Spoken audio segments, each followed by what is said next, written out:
नमस्कार, आप देख रहे हैं अपना उत्तराखंड। आपके साथ मैं हूं कंचन डोगरा नेगी। सबसे पहले हम बुलेटिन में बात कर रहे हैं देहरादून की, जहां से एक बड़ी खबर आ रही है। दून के नवादा इलाके में मां बेटी को चाकू से मारने वाला शख्स गिरफ्तार कर लिया गया है। पुलिस ने आरोपी जीवन रावत को गिरफ्तार किया है। सोमवार को महिला पर चाकू से इसने हमला किया था और फरार हो गया था। पुलिस आरोपी से लगातार पूछताछ कर रही है। गिरफ्तारी इसकी कर ली गई है। थाना नेहरू कॉलोनी क्षेत्र के बद्रीपुर इलाके में हुई थी घटना।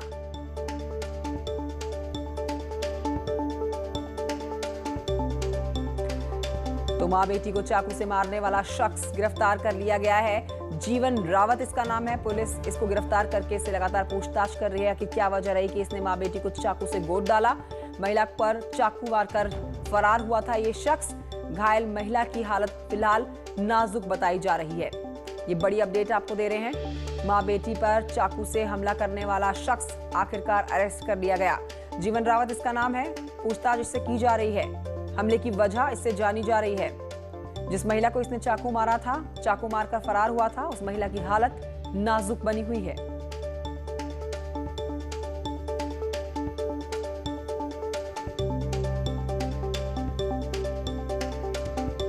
देहरादून से खबर, जो कि बड़ी खबर है, क्योंकि मां बेटी को जान से मारने की कोशिश करने वाला शख्स अब पुलिस के गिरफ्त में आ चुका है। कैसे इस तक पुलिस पहुंची है, जानकारी लेते मेरे सहयोगी सतेंद्र बर्थवाल से। सतेंद्र, पुलिस क्या कह रही है, कैसे इस तक पहुंची पुलिस? क्योंकि ये जो मामला है कल देर शाम का था। ये जो एक व्यक्ति था जिसने मां और बेटी पे चाकू गोद कर हमला किया था, अभी तो पुलिस ने भले उसे अरेस्ट किया, पुलिस उसे पूछताछ कर रही है। बताया जा रहा है कि ये जो व्यक्ति है इनका परिचित है और कहीं ना कहीं ये भी कुछ बात तो सामने आ रही है कि ये पूरा मामला कहीं ना कहीं प्रेम प्रसंग से भी जुड़ा बताया जा रहा है, जिसको अब पुलिस लगातार उससे पूछताछ कर रही है और अभी कुछ ही देर बाद पुलिस इससे मीडिया के सामने भी इसे रूबरू करवाएगी। जी शुक्रिया आपका सतेंद्र बर्थवाल जानकारी के लिए। तो प्रेम प्रसंग का मामला, प्यार मोहब्बत का मामला, पुलिस हर एंगल से हालांकि मामले की जांच कर रही है, लेकिन एक ये भी एंगल सामने आ रहा है। अब बढ़ते हैं आगे। विकास नगर से अगली खबर आप तक पहुंचा रहे हैं। यहां पर आग का तांडव देखा गया है। विकास नगर की शिवपुरी कॉलोनी की हम बात कर रहे हैं, जहां पर चाउमीन बनाने वाली फैक्ट्री में उस वक्त हड़कंप मच जाता है जब काम करते हुए गैस सिलेंडर में ब्लास्ट होता है और ब्लास्ट तेजी से आग की चपेट में आके फैलने लगता है। लोगों की सूचना पर ही वहां पर दमकल विभाग की गाड़ियां पहुंचती हैं, पुलिस पहुंचती है, जिसके बाद आगजनी की ये बड़ी घटना होने से बच जाती है। भारी नुकसान हो सकता था, जान माल का नुकसान हो सकता था, लेकिन समय रहते बचाव कर लिया गया। लोगों ने भी समझदारी दिखाई और तुरंत ही फायर ब्रिगेड की टीम को कॉल करके बुला लिया गया, जिसके बाद आग पर काबू पा लिया गया।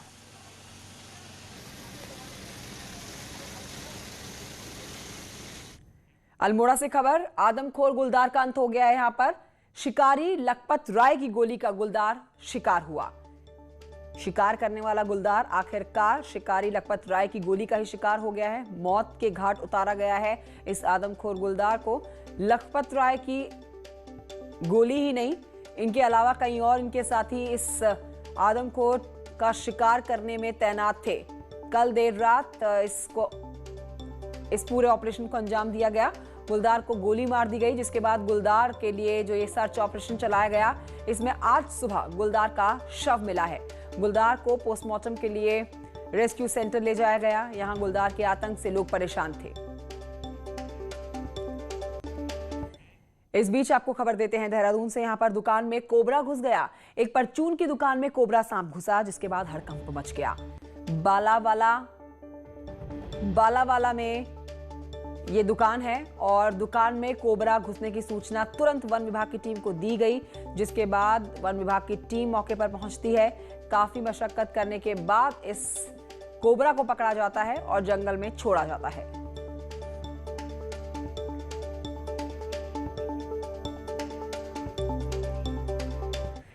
हरिद्वार में उत्पादी हाथियों के झुंड का नेतृत्व करने वाले 10 में से 2 हाथियों को वन विभाग 30 अक्टूबर तक ट्रैकुलाइज करके सैटेलाइट कॉलर लगाने जा रहा है। इसके लिए कॉर्बेट से 4 पालतू टस्कर हाथियों का हरिद्वार लाने का कार्यक्रम है। चीफ वाइल्ड लाइफ वार्डन ने सोमवार को इसके आदेश जारी किए थे।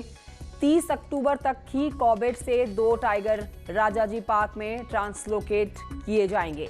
उत्तराखंड वन विभाग ने इस साल 10 हाथी और 15 गुलदार को रेडियो कॉलर करने के साथ ही 5 टाइगर्स को कॉर्बेट पार्क से राजाजी में ट्रांसलोकेट करने की योजना बनाई है। वन विभाग हाल ही में हरिद्वार में एक लेपर्ड को सफलतापूर्वक सैटेलाइट कॉलर लगाकर रिलीज कर चुका है। वहाँ डॉक्टर निगम और विभाग जाके आइडेंटिफाई कर चुके हैं और लगातार मॉनिटर कर रहे हैं हम लोग, और बड़ी जल्दी ही वहाँ से हम ट्रांसलोकेट कर देंगे।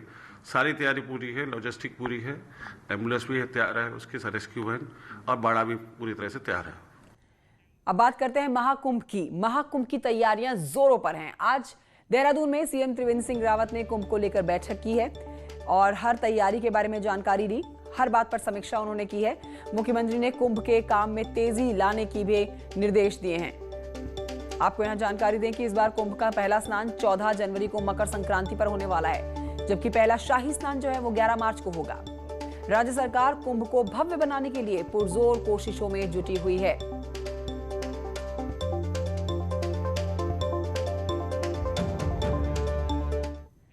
देहरादून के बीचों बीच से होकर बहने वाली रिस्पना नदी के दिन भी अब जल्द ही बहरने वाले हैं। सरकार रिस्पना नदी को निर्मल करने में जुटी हुई है, जिसको लेकर सरकार अब रिस्पना में गिरने वाले सभी नाले टैप करने की अब योजना बना रही है। इसके लिए रिस्पना पर 63 करोड़ की लागत से सीवेज ट्रीटमेंट प्लांट लगाया जा रहा है। 18 अक्टूबर को CM Trivendra Singh Rawat STP plant का भूमि पूजन करेंगे। सीवेज ट्रीटमेंट प्लांट बनाने से रिस्पना की हालत जो है उसमें बड़ा सुधार आ सकता है।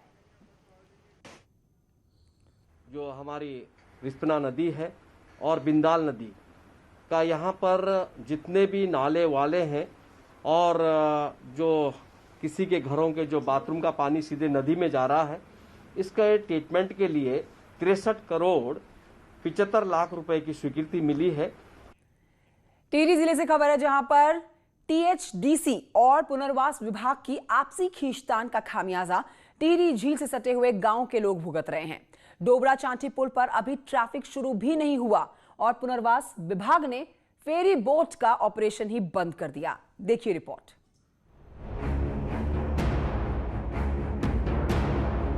टिहरी बांध बनने के बाद से ही टिहरी झील से सटे गांव में आने जाने के लिए पुनर्वास विभाग ने फेरी बोट का संचालन किया, जिसका सारा खर्च टीएचडीसी ही उठाता है। टिहरी झील के कोटी से प्रतापनगर के रोलाकोट, गडोली, नौताड़, डोबरा, छाम, बुलडोगी समेत 1 दर्जन से ज्यादा गांव के हजारों लोग इसी फेरी बोट से आते जाते रहे, लेकिन अब अचानक ये बोट सेवा बंद कर दी गई है। ग्रामीणों का कहना है कि अभी डोबरा चांठी पुल पर आवागमन शुरू नहीं हुआ है, इसलिए फेरी बोट का संचालन भी बंद नहीं होना चाहिए। जो लोग घाटी में फंसे उनको दिक्कत है, उनके लिए एकमात्र आवागमन के लिए बोट थी, फेरी बोट थी। वो फेरी बोट पुनर्वास निदेशालय द्वारा बंद कर दी गई है। और जबकि वो कहते हैं कि डोबरा चांठी पुल पर अभी आवागमन शुरू नहीं हुआ। लोगों को बहुत लोग कष्ट में हैं, बहुत दिक्कत में हैं लोग। फेरी बोट मालिक भी पेमेंट नहीं मिलने से परेशान है। पिछले 6 महीने से पुनर्वास विभाग ने नाव चलाने का पैसा नहीं दिया और अब तो बोट मालिकों के पास तेल और ऑपरेटर को देने के लिए पैसे तक नहीं। पैसा जिम्मेदारी पुनर्वास विभाग की होती है और वो हमें बार बार टीएडीसी से लड़ने के लिए बात कर रहे हैं कि टीएडीसी पैसा नहीं दे रही है। अगर ऐसा नहीं होता, हमारा लगभग जो है जनवरी से लेकर और अप्रैल तक का पैसा अभी तक हमें नहीं मिला और अप्रैल के बाद भी जो नए एग्रीमेंट हमारे हुए हैं उन पे भी हमें कोई पैसा नहीं मिल पाया है। मैंने उसका परीक्षण अब करना स्टार्ट किया है, क्योंकि ये मामला मेरे संज्ञान में आया था। तो इसके बाद और उसके बाद पुनर्वास और जो अन्य लोग इससे संबंधित थे उनसे बात करके जो भी इसमें कदम उठाने होंगे तो ये मैं जरूर उठाऊंगी। टिहरी बांध बनने के बाद से ही झील से सटे गांवों के लोगों की परेशानियां लगातार बढ़ती चली गई।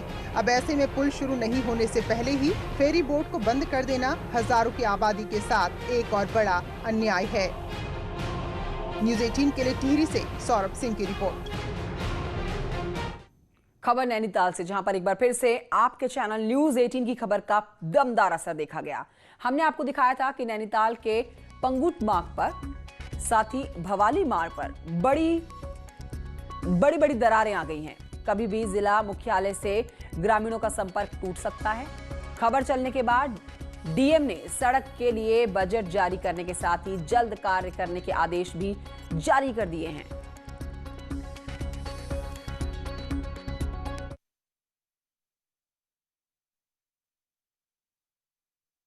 जहाँ तक भवाली रोड या आपके पंगोट रोड की बात है, उसमें भी जो इमीडिएट रिस्टोरेशन है उसका पैसा रिलीज़ किया जा चुका है।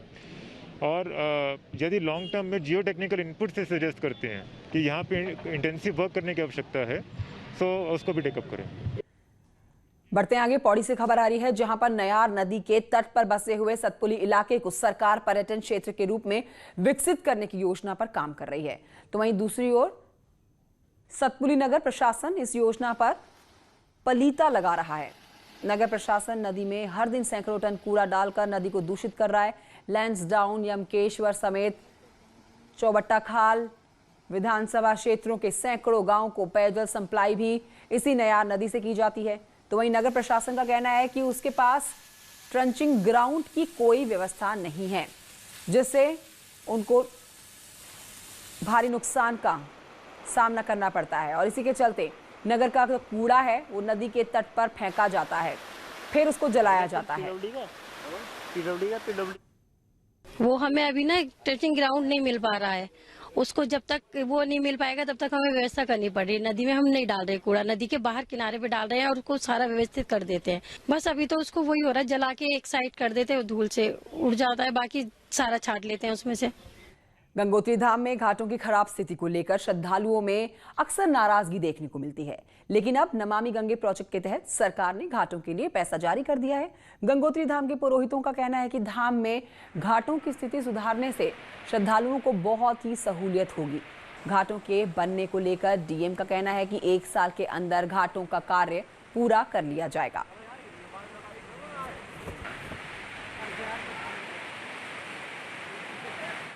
परसों जो है नमामि गंगे के कुछ लोग आए थे और नमामि गंगे की हम ही लोगों ने उनकी पूजा की और उन्होंने कहा कि हम लोग 1-2 तारीख से काम प्रारंभ करेंगे। इसको हम लोग स्वागत करते हैं, परंतु ऐसा है कि गंगा के दोनों तरफ घाट बनना बहुत नितांत आवश्यक है, क्योंकि सन 2002 में 8 जून को एक बहुत बड़ी फ्लड आया था, जिस कारण से जो पल्ली पार वाला एरिया जो उसमें करीबन 10 या 15 मकान बह गए थे। देखिए, भारत सरकार द्वारा नमामि गंगे कार्यक्रम में अब इसका कार्यक्रम शुरू हो रहा है। गंगोत्री में एक नई घाट का निर्माण और एक क्रेमेटोरियम घाट का भी निर्माण का कार्य शुरू होने जा रहा है। तो इससे वहाँ पे कई लोगों को सहूलियत मिलेगी। जो तीर्थ यात्री वहाँ पहुँच रहे हैं उनको बैठने के लिए गंगा किनारे जो सुविधाएं और अच्छी प्रोवाइड करने का ही प्रयास है। तो जिसमें नमामि गंगे के अंतर्गत ये कार्यक्रम शुरू किया जा रहा है, जो अगले 1 साल 1.5 साल के अंदर मौसम के ऊपर डिपेंड करेगा कंस्ट्रक्शन, उसको कंप्लीट कर लिया जाएगा। चंपावत जिले के लोहाघाट सीएचसी रेडियोलॉजिस्ट डॉक्टर रखोलिया के कोरोना पॉजिटिव आने के बाद लोहाघाट में मरीजों को खासकर गर्भवती महिलाओं का अल्ट्रासाउंड कराने में काफी परेशानियां आ रही हैं, जिसके बाद सीएमओ के निर्देश के बाद ही चंपावत जिला अस्पताल में तैनात रेडियोलॉजिस्ट चंपावत के साथ लोहाघाट सीएचसी की जिम्मेदारी संभाल रहे हैं। 4 दिन से चंपावत जिला अस्पताल में मरीजों का अल्ट्रासाउंड कर रहे हैं। दोनों जगह लगभग 300 से ज्यादा मरीजों का अल्ट्रासाउंड अब तक किया जा रहा है। अभी फिलहाल में डॉक्टर रखोलिया के जब तक स्वस्थ होते हैं डॉक्टर रखोलिया, तब तक के लिए वहाँ पे 2 दिन की जिम्मेदारी मुझे दी गई है। दोनों जगह कितने पेशेंट देखे हैं आप? चंपावत में पेशेंट इनपुट लोहाघाट के मुकाबले थोड़ा कम है। यहाँ पे हमारे पास में 40 के आसपास पर डे के मरीज होते हैं। लोहाघाट के अंदर में करीब 60-70 मरीज के आसपास पर डे के हो जाते हैं। पुराने राशन कार्डों की जगह अब नए प्लास्टिक के कार्ड देने की योजना चलाई जा रही है, लेकिन रुड़की क्षेत्र में इसका काम धीमी गति से चल रहा है। 1.5 लाख उपभोक्ताओं के राशन कार्ड बनने के लिए, लेकिन अभी तक सिर्फ 5,000 राशन कार्डों का ही डेटा भेजा गया है। तो 1.5 लाख जाने तक 5,000 का ही डेटा भेजा गया और इस मामले में ज्वाइंट मजिस्ट्रेट का कहना है कि इस बारे में खाद्य पूर्ति विभाग से बात की गई है, क्योंकि कुछ सॉफ्टवेयर से संबंधित समस्याएं आ रही हैं, जल्द उसे दूर कर लिया जाएगा। कई प्रकार की इस संबंध में पूर्ति विभाग से बात भी की गई। इस संबंध में कुछ सॉफ्टवेयर और उससे रिलेटेड भी इश्यूज आ रहे हैं, लेकिन लगातार हम फॉलोअप कर रहे हैं। पूर्ति विभाग से इस संबंध में अपडेट टाइम टू टाइम लेते रहेंगे और कोशिश ये करेंगे कि इसका टारगेट जल्द से जल्द हम कवर अप कर पाएं। 2500 साल पहले आदि गुरु शंकराचार्य द्वारा शुरू की गई छड़ी यात्रा चंपावत पहुंच गई है। छड़ी यात्रा में आए हुए जूना भैरव अखाड़ा के संतों ने पहले तो टनकपुर में मां पूर्णागिरी के दर्शन किए हैं और उसके बाद चंपावत में गोलजू और हिंगला देवी के दर्शन करके पिथौरागढ़ के लिए छड़ी यात्रा रवाना कर दी गई है। छड़ी यात्रा में तमाम जो संत आए हैं उनका कहना है कि सीएम त्रिवेंद्र सिंह रावत के प्रयासों से कोरोना काल में उत्तराखंड के कुमाऊं और गढ़वाल मंडल में तीर्थों तक संतों ने दर्शन किए हैं। लगभग उत्तराखंड में गढ़वाल, कुमाऊं में सारे जिलों में जाकर के ये छड़ी प्रचार प्रसार कर रही है।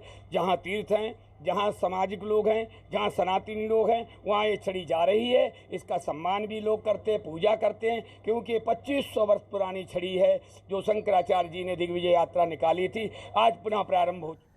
रामनगर के गर्जिया मंदिर में प्रशासन ने मंदिर में घंटी बजाने और चढ़ाने पर रोक लगा रखी है। दरअसल यहां पर मन्नत पूरी होने पर श्रद्धालु घंटी चढ़ाते हैं, लेकिन कोरोना की वजह से प्रशासन ने मंदिर में घंटी चढ़ाने पर रोक लगा रखी है, जिससे भक्त मन्नत पूरी नहीं होने से मायूस हैं।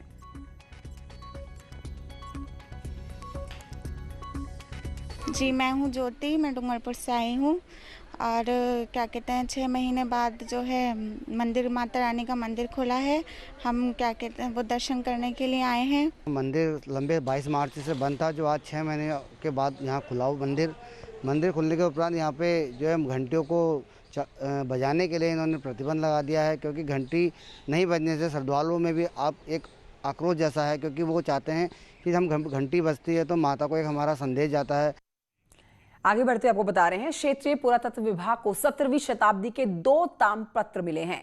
ये ताम्रपत्र देवीधुरा के पांडे परिवार के पास हैं, जो कि वर्तमान समय में बेंगलुरु में हैं। ये राजा ज्ञानचंद देव द्वारा दिए गए हैं। पुरातत्व विभाग का कहना है कि इन ताम्रपत्रों के पत्रों के माध्यम से इतिहास के बारे में जानकारी मिल सकेगी। न्यूज 18 के माध्यम से क्षेत्रीय पुरातत्व अधिकारी ने कहा है कि इस पर जिस परिवार के पास ये ताम्रपत्र हैं वो आगे आएं और विभाग को इसकी जानकारी दें। चंपावत के अंदर देवीधुरा के निकट से ये ताम्रपत्र प्राप्त हुए हैं, लेकिन वर्तमान में ये ताम्रपत्र बंगलौर में किसी पांडे जी के पास थे।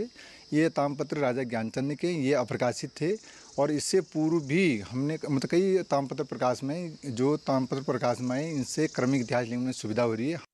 अब बात होगी जॉली ग्रांट एयरपोर्ट की, जिसके विस्तारीकरण के प्रपोजल को केंद्र सरकार भेजा गया है। 215 एकड़ में वन भूमि क्षेत्र में विस्तारीकरण के लिए लगभग 10,000 पेड़ काटने हैं, जिसको लेकर क्षेत्र के लोगों में असंतोष है।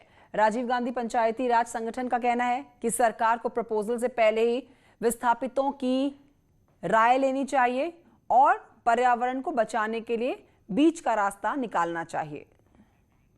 वेलकम बैक, आप देख रहे हैं अपना उत्तराखंड। देहरादून से बड़ी खबर आ रही है। वन विभाग के नए मुखिया के लिए कसरत शुरू हो गई है। अब मुख्य सचिव की अध्यक्षता में आज डीपीसी हुई है और डीपीसी में 4 सीनियर आईएफएस के नामों पर चर्चा हुई है।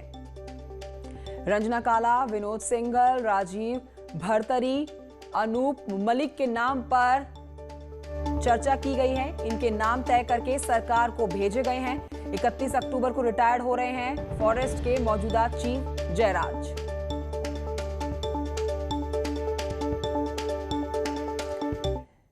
देश भर में अनलॉक 5 चल रहा है, लेकिन चमोली के सीमांत गांव माणा में अभी भी पूरी तरह से लॉकडाउन का पालन ही हो रहा है। यहां तक कि बाहरी लोगों के भी गांव में आने पर पाबंदी है। ग्रामीण सोशल डिस्टेंसिंग का भी बखूबी पालन कर रहे हैं। ग्रामीणों का कहना है कि दूरस्थ गांव होने के चलते स्वास्थ्य सुविधाओं की दिक्कतें हैं, इसलिए पहले से ही सावधानी बरती जा रही है। आपको बताएं कि माणा चमोली सीमा पर भारत का अंतिम गांव है और बद्रीनाथ की यात्रा पर आने वाले लोग माणा गांव को देखने जरूर जाते हैं। कोई भी भारी व्यक्ति अंदर आने के लिए उनको वर्जित किया जाए। सरकार अगर हमको ये मेडिकल सुविधाएं देती हैं तो हम यात्रियों को आने में कोई भी वर्जनाएं नहीं रखेंगे। अब पौड़ी के बौंसाल में खबर, जहां पर जर्जर पुल की हालत हमने आपको दिखाई थी। अब यहां के ग्रामीण नए पुल को जल्द बनाने की मांग कर रहे हैं। ग्रामीणों ने इसके लिए आंदोलन का भी ऐलान किया। इसी को लेकर ग्रामीणों ने 1 दिन का धरना पुल को लेकर दिया और जनगीतों के जरिए अपनी आवाज बुलंद की। आपको बताएं कि 89 के दशक में बना हुआ बौंसाल पुल 84 गांव की 18,000 की आबादी को जोड़ता है।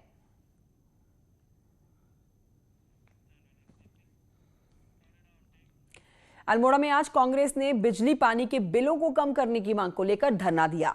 बिजली पानी के बिलों की होली जलाई।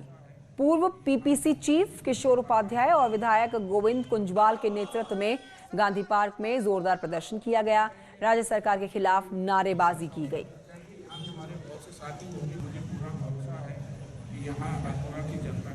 चाहे पानी बिजली के दाम बढ़ने का प्रश्न हो, चाहे महंगाई का प्रश्न हो, और चाहे टोटल जितना विकास होता था वो रुक गया है उसके संबंध में हो, और जो महिलाओं के साथ अत्याचार हो रहा है उसके संबंध में हो, ये तमाम मुद्दों को लेकर के कांग्रेस ने जो है आज फिर धरना दिया है। हमारी जो ये पुश्तैनी हक हकूक़ हैं, हम ही नहीं कह रहे हम जंगल काट देंगे, उसके बदले में उसकी क्षतिपूर्ति प्रतिपूर्ति कंपनसेशन दीजिए। इसी के साथ बुलेटिन में इतना ही। ब्रेक के उस पार देखिए तूफानी अंदाज में 100 खबरें।